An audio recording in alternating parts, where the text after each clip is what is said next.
চলে এসছেন comrade Mohammad Selim, comrade Sumit দে, comrade জামিন মোল্লা, কমরেড মীনাক্ষী মুখার্জি এবং কমরেড শতরূপ ঘোষ এবং আমাদের সভার সভাপতি কমরেড অম্বর মিত্র, তারা এসছেন। আমরা মিটিং শুরু করব।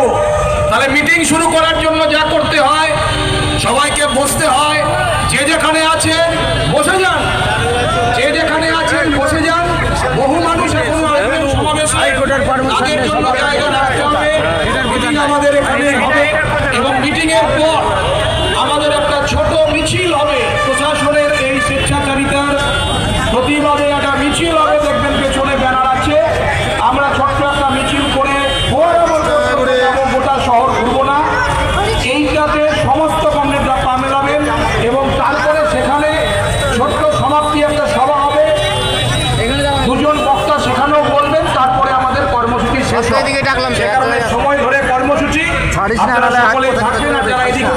সবাই যে চার চার মতন থাকবা সেটিং কিন্তু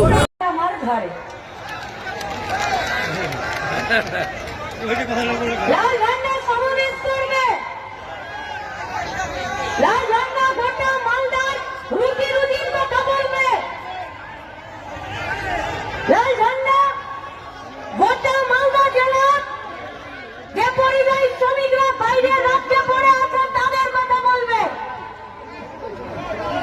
আমাদের পার্টি গরিব মেহনতি মানুষ, তারা বৃন্দাবনী মেলার মাঠে ওবিসিতে এই তৃণমূল কংগ্রেস সরকারের ওবিসি ট্রেলাতে যারা আজকে জর্জরিত তাদের সমস্যার কথা বলবে।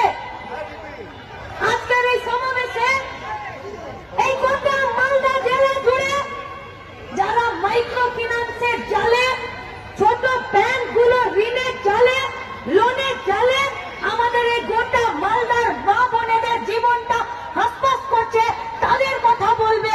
সেই কথা বলার জন্য বৃন্দাবনীর মাঠের পারমিশনটা দিল না, দালালি করলো প্রশাসন, দালালি।